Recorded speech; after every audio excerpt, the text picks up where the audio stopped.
when a woman's own desires trump the needs of children, a tale of horror can unfold. A mother of two wants another child at any cost. One of the worst, if not the worst, crimes I've ever seen. A grandmother's devotion masks her sadistic nature. His existence would be horrendous. And a brutal act of revenge devastates a family. She knew it would hurt their father to his very core. These deadly women prey on the young and vulnerable. They kill without pity.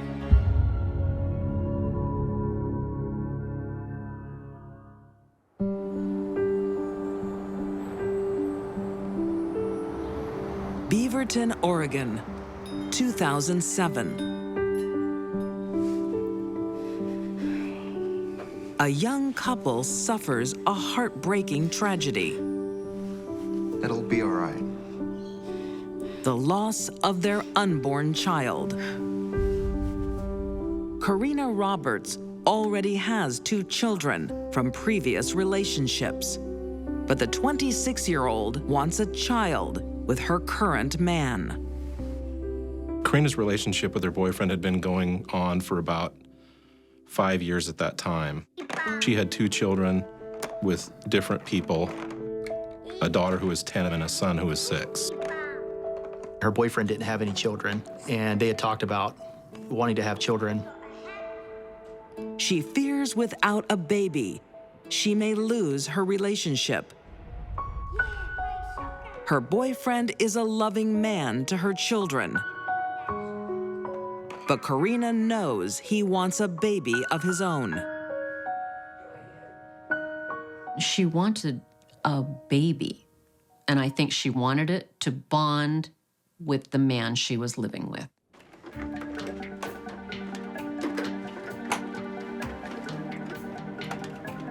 In November 2008, Karina is blessed with not one tiny miracle, but 2. Twins. You're joking.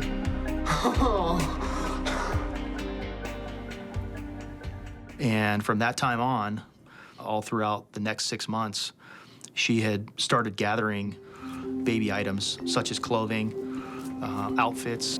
An excited Karina takes her news to the streets. What are you up to? I'm pregnant. That's wonderful. Karina's self-esteem was pretty much completely tied to being a mother, specifically to being pregnant. In the nearby city of Portland, the joy of a new baby is filling Heather Snively's life too. She and her fiancé have just moved to the area to start a new life. Heather Snively was a happy 21-year-old expectant mother. Oh.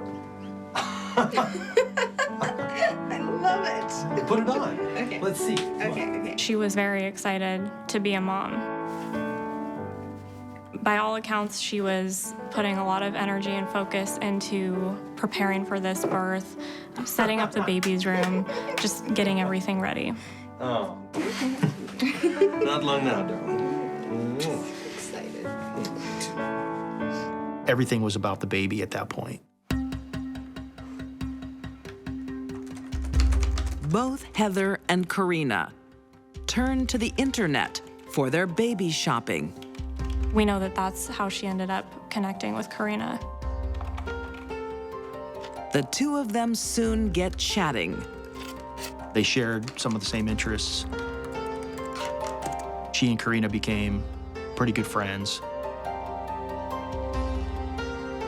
She's invited me to go shopping with her on Friday.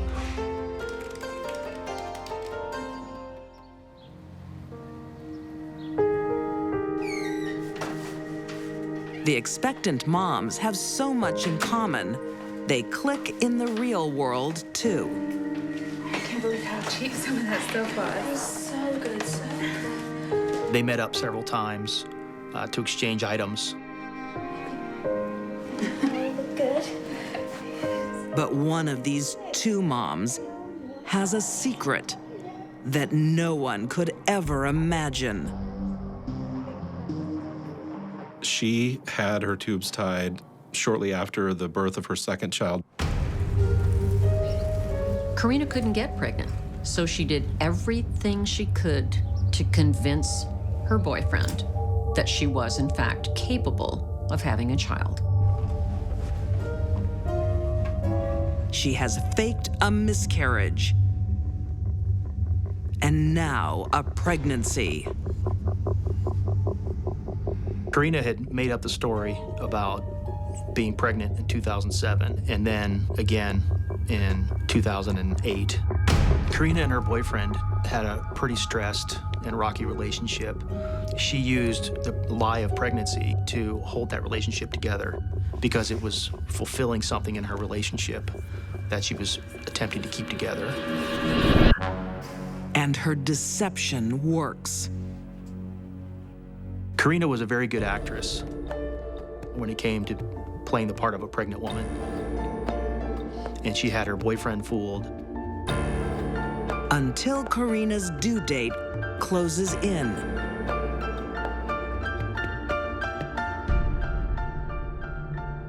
Karina needs twins, and she needs them now.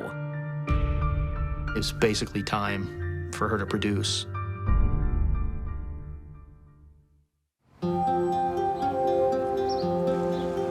Beaverton, Oregon, 2008. 27-year-old mother of two, Karina Roberts, tells the world she is expecting twins. News her live-in boyfriend has been yearning for.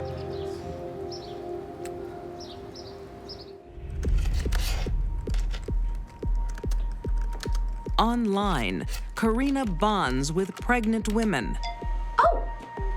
This woman says she knows where to get bargains. including 21-year-old Heather Snively. Karina met with Heather on several occasions. They went out and looked for baby items.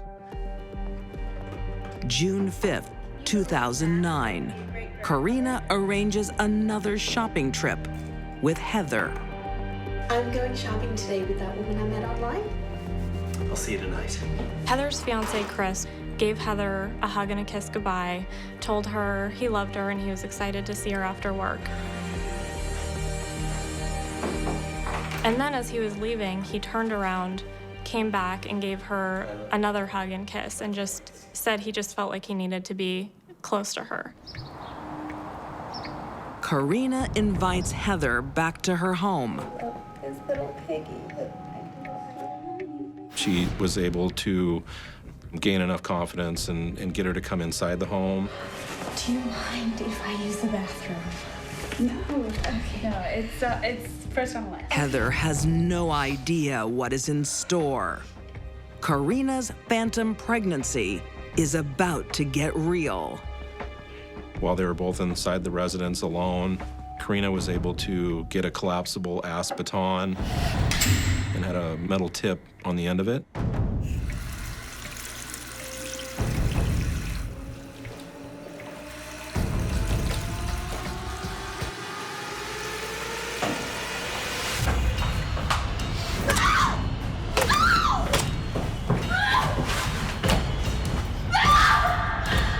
She was able to somehow attack Heather with that baton by striking her in the head. There were multiple blows to Heather's head from the baton.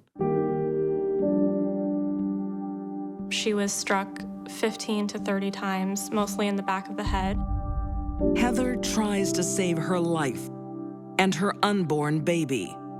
She had some defensive wounds. She had cuts to her right breast and abdomen. She had bite marks on her right arm. But the heavily pregnant woman is no match for Karina. Heather died trying to save her unborn baby. And the evidence of that is all over Karina's house. The baby was removed from Heather's body but never took a breath. She calls her boyfriend. She was crying hysterically, sounded very upset, and sounded like she was in pain. I need you. Karina's boyfriend came home. He found her laying in the bathtub, holding what he believed to be his newborn child. He realized the baby wasn't breathing. Karina's boyfriend called 911. My girlfriend's just had twins. One of them's born. It's not breathing. Paramedics arrived and got her to the hospital within 10 minutes. It was very quick. But there is a dreadful hole in Karina's story. She is supposed to be expecting twins. They put a heartbeat monitor on Karina, and they found no heartbeat of a second baby. They then conducted an examination, and the doctor told Karina that she had not given birth. And Karina argued with the doctor, saying that that's not true and that she had given birth at home. The doctor was suspicious of Karina's behavior at the hospital. She was not acting as a normal mother would. Suspicious medical staff alert the police. A frantic search begins for the real mother, starting at Karina's house. Police found bloody footprints and smears. They found a lot of blood in the bathroom, and then eventually a large pool of blood leading into the crawl space. And when they opened the crawl space, they found Heather Snively inside. It's not unusual for someone planning a murder to not pay attention to what happens after the murder. And that's usually where they get caught. The deception is over. Karina is guilty of murder, but only one count. There was nothing to indicate that the child had been alive or had taken a breath. As a result of this murder, there was a change in legislation which made it aggravated murder to kill a pregnant woman. And the sentence for that is life in prison with no chance of parole. In 2010, Karina Roberts is sentenced to life, never to be released. People's first thought is, well, she must be crazy. But when you're around Karina, she seems completely normal until you put her into the context of what she did to Heather, and then she becomes a monster.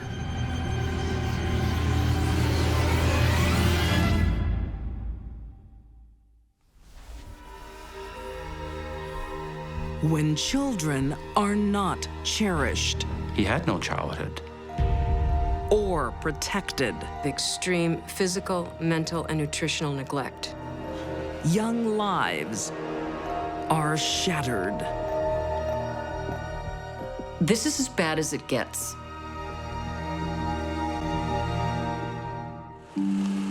Toronto, Canada, 1998.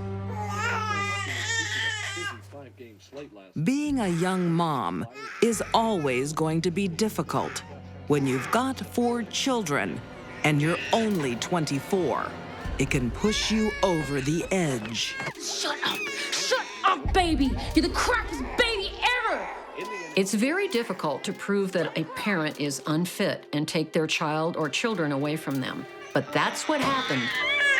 Someone needs to rescue the children. The question is, who? If a next of kin are capable of looking after the child, then it's best to keep the child with a family member. The children's maternal grandmother, Elva Botnau, steps up. She seems to have the right qualifications, including an online course in child psychology. In fact, she is already mother to a house full of children, big and small. Some of Elva's adult children had come home, and they would bring with them their boyfriend or girlfriend, and sometimes friends. Husband Norman Kidman leaves the running of the house to Elva. Norman was the type of fellow that would come home after work and sit in his lazy boy chair and watch TV for the rest of the evening. Basically, he did nothing with regard to the children. A home of modest earnings, small but comfortable.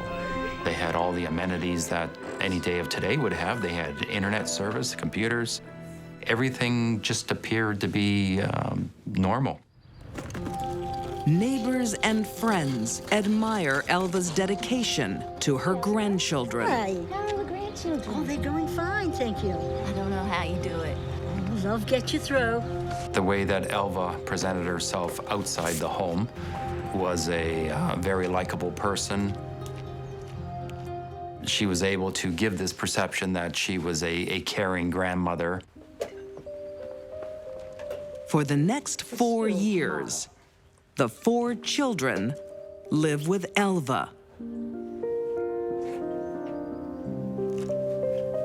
Elva treated the oldest and youngest child, 11 and 4 years old, very well. The very youngest, he was treated like the little prince in the house. He was well-dressed, well-kept. But Elva doesn't dote over all the children. 5-year-old Jeffrey and his 6-year-old sister are shunned.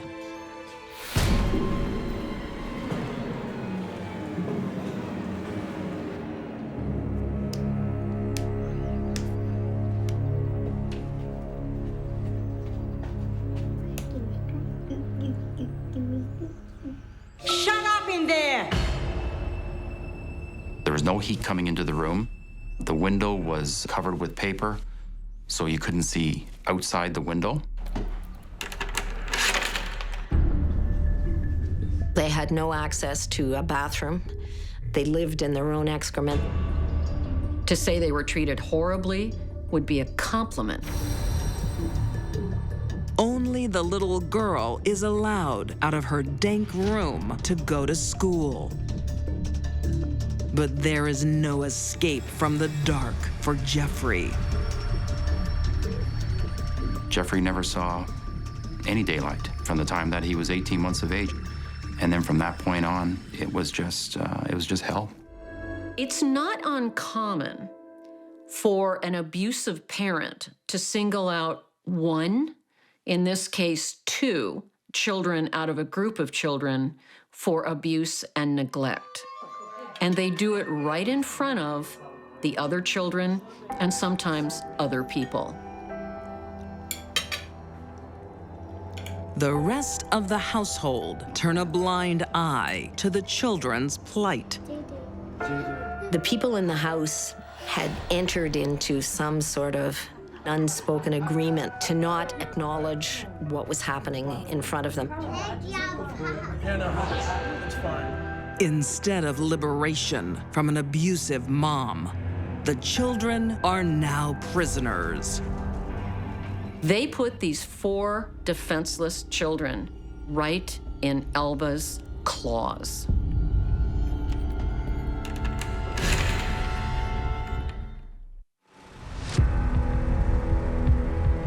In the suburbs of Toronto in 2002. I don't know how you do it. Love gets you through. Elva Botnau is admired for rearing her 4 grandchildren. Looks can be deceiving, but no one realizes the depth of Elva's deceit. Shut up, you stinking pigs! In her care, 5-year-old Jeffrey and his 6-year-old sister endure years of horror.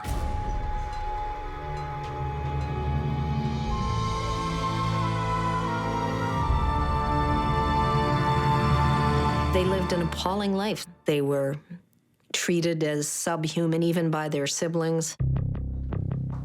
Everything Elva displays to the outside world is a fraud, including her precious child psychology certificates. Elva, who's always taking various low-life internet courses to enhance her presentation as a good parent. And grandparenthood is proving quite lucrative, collecting the child support payments. Her sole purpose, obtaining legal custody of those children, was to subsidize them for income. She was motivated by money. Those kids were her meal ticket. So Jane's home in Toronto for about 6 months, maybe a year. So are you serious about it? The home is full of adults, but no one stands up for the children, even when they're starving. They would eat while sitting on the mat.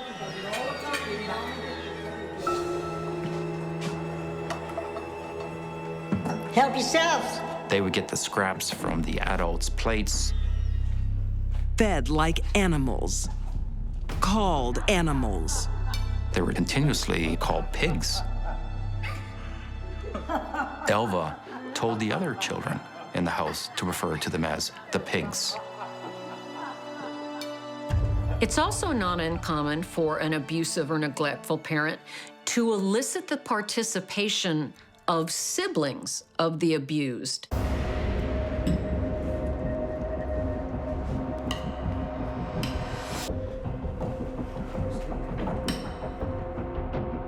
Don't go slow. They were forced to march around the room, the kitchen, in a circle around the kitchen table as a form of exercise. Abusing a child gives an abusive parent an outlet for what they really feel a need to do, which is be mean and wield power and to dominate a weaker, lesser creature. Get back to your spot. It makes them feel good. Jeffrey's body can't cope with the ongoing abuse and deprivation. Finally, one adult opens his eyes and his mouth. A young man that was staying in the house commented to Elva that Jeffrey looked very bad. This kid over here doesn't look too well. Wasn't doing well, and she should do something about it. Shouldn't you take him to the hospital or something? No, She told him not to meddle. She's not refusing because she doesn't see that he needs it. She's refusing because she's starting to get afraid she's going to get caught. If she had gotten help or let anyone help Jeffrey, what she was doing would have been exposed and she would have lost it. On November 30th, 2002, after 4 years of abuse, Jeffrey's misery ends. He crawled up the stairs slowly because he could barely walk, went into his room, lay down, and waited, and finally stopped breathing. He died of sepsis. Jeffrey's eyes were open, his lips were blue. He was lifeless. Elva's not talking, but a homicide investigation reveals everything they need to know.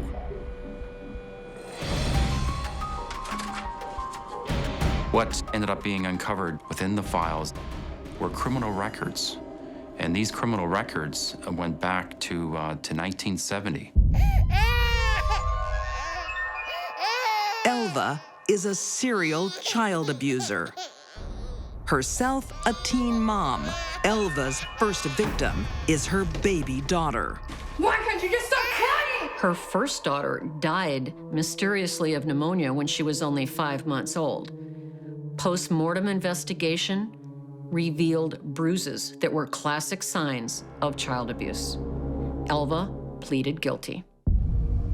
2 more of Elva's children are also abused in 1978.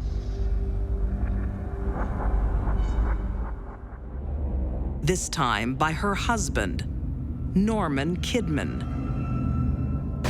One of the creepiest things of the story is that the 2 children that Norman abused had also been kept in cages, treated like dogs, tied with dog chains, etc. I mean, this was all typical of exactly what Jeffrey had gone through. In April 2006, Elva Botnau and Norman Kidman are convicted of second-degree murder and forcible confinement. Both are sentenced to life in prison. The horror of Jeffrey's life has a far-reaching effect. The Ontario Child and Family Services Act is changed to ensure background checks are done on all caregivers, something that could have saved Jeffrey. I feel haunted by Jeffrey's life because the tools to prevent those kids from going into the clutches of that couple were within the files of the agency. Little Jeffrey's death does save one life, his sister's. She was in barely better condition than Jeffrey. She had barely escaped with her life. No little child was really safe in Elva's care as long as one of them would be available for her to abuse. When that child was gone, she would have turned to another.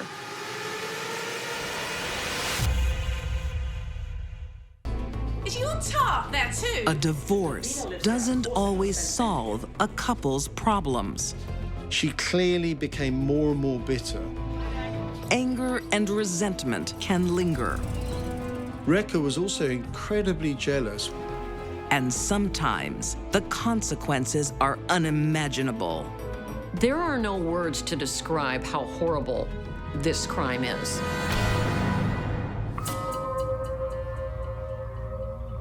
In the quiet rural village of Streatham, England, in 2007. 41-year-old divorcee Rekha Kumari Baker struggles to cope with being a single mom. Rekha's divorce from her husband was pretty traumatic, and there was a lot of bitterness on the part of Rekha. Caring for her daughters, 16-year-old Davina and 13-year-old Jasmine, Now! Ready to go? seems more of a burden than a blessing.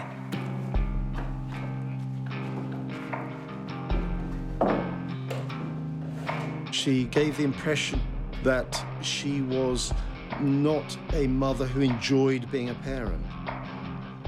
Rekha was never going to win any awards for being Mother of the Year, but she was okay until the divorce. Hello. Hi. On the surface, Rekha has moved on. She has a new boyfriend, a wealthy businessman. It must have seemed at the beginning like a dream relationship for Rekha because this guy had enough money that he was able to contribute towards her mortgage and the upkeep of her house. But it is still not a happy home. Eldest daughter, Davina, and mom are drifting apart. This reeks of alcohol and cigarettes. Okay. There were tensions. Her and Davina were certainly at loggerheads on occasions. Davina was a typical 16-year-old schoolgirl. Yeah, she had arguments with her mother. She was quite rebellious. But Rekha is not a mom to be toyed with. Davina's unhappiness at home with Rekha all came to a head when mother and daughter had a furious row. And Rekha decided to chuck her out of the house. You can go and live with him. And she ended up moving back in with her father. She's going. Now. It must have been very difficult for them as sisters because they wanted to support themselves and each other. Meanwhile, Meanwhile, Dad's found a new love. He and his girlfriend welcome Davina with open arms. David's relationship with Davina was clearly very close. The stable home life is just what Davina needs. The rebellious teen settles down.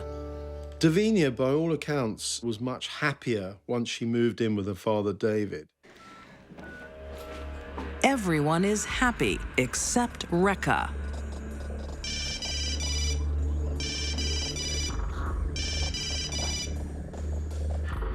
Hello? Is Davina there? Rekha, calm down. Rekha had a very complicated relationship with her two daughters.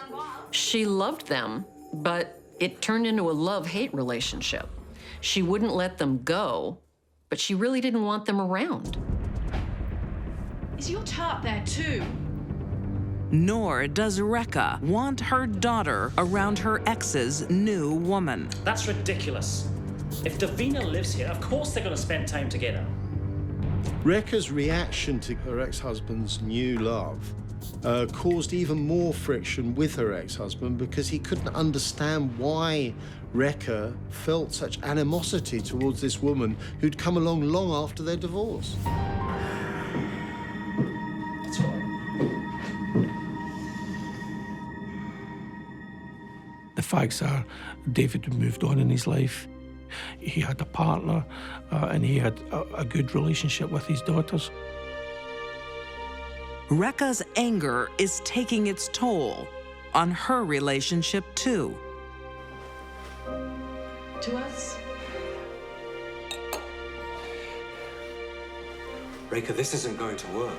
He decided he wanted to end the relationship with Rekha. But I love you. If you go, I've got nothing. Don't be ridiculous. The relationship had run its course. It had been good, but he was moving on in life. The despair of a second lost love is more than Rekha can handle. She really found herself in the gutter emotionally. Some people fare well after a divorce, some don't. Rekha fell into the second category. Rekha started unraveling. All these things were combining to create this perfect storm, which in the end erupted in the most horrific manner.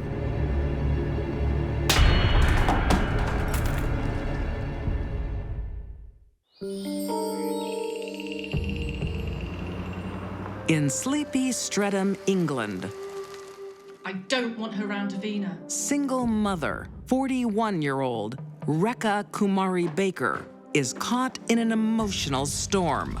The angst of a divorce. She's going. Now. The challenges of raising two teenage daughters. And then her hope of happiness walks out the door when her boyfriend dumps her. Rekha was devastated by the end of her relationship and started sending obsessive texts, lots and lots of them, begging him to come back to her. She was struggling.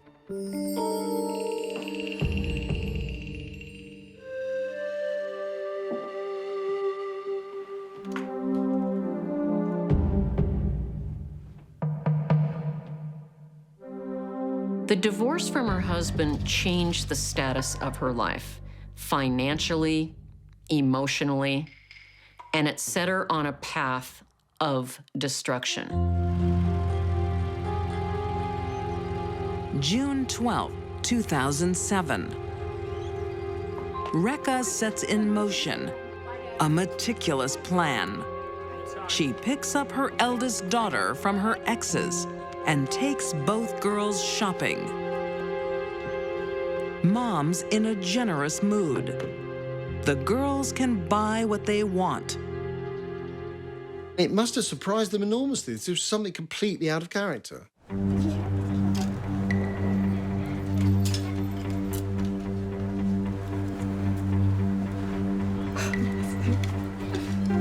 They were both happy, they were both laughing, they were both okay.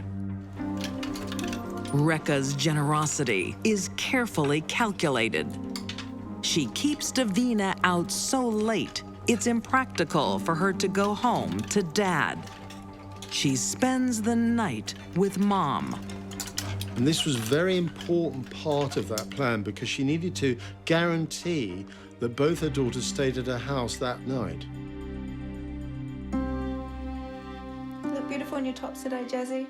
Night. Love you. Love you too. The girls had had a great time. They went to bed happily.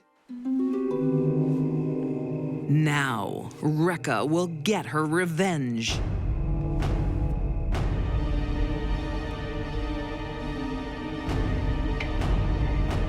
But it won't be taken out on her exes.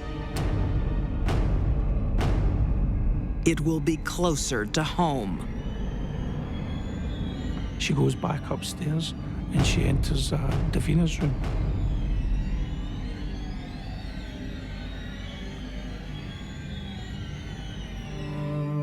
There are no words to describe how horrible this crime is. That a mother who was not mentally ill would stab to death children she had raised for well over a decade. Still covered in her daughter's blood, Rekha writes a note explaining the inexplicable. Rekha says she murdered the two girls so that they would never be hurt by anyone. She seemed to be blaming the men in her life for the reason why she killed her daughters. And she talks about how she couldn't allow her daughters to be hurt as she had been hurt. Rekha turns herself in to the police, but pleads temporary insanity. At trial, she offers no evidence of mental illness. There is no evidence in anything that Rekha has ever done which would have indicated that she could have reacted so violently. There's nothing. The jury agrees. In 2007, Rekha Kumari Baker is found guilty of double murder. The jury only took 35 minutes to find Rekha guilty of the murder of both her daughters. She received a double mandatory life sentence. That means a minimum of 33 years in prison, one of the longest sentences ever given to a woman in Britain. Rekha is eligible for parole in 2040. Everyone searches for some explanation, but the only conclusion is pure hate. The judge didn't believe she was mentally ill when she killed her daughters, stabbing them each 30 times. This was a revenge murder, but she didn't kill the target of her anger. She killed what he loved. Rekha's need to hurt trumped her need to love her daughters and take care of them. It's that simple.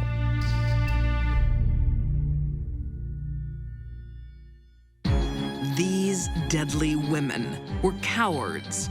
They targeted the helpless.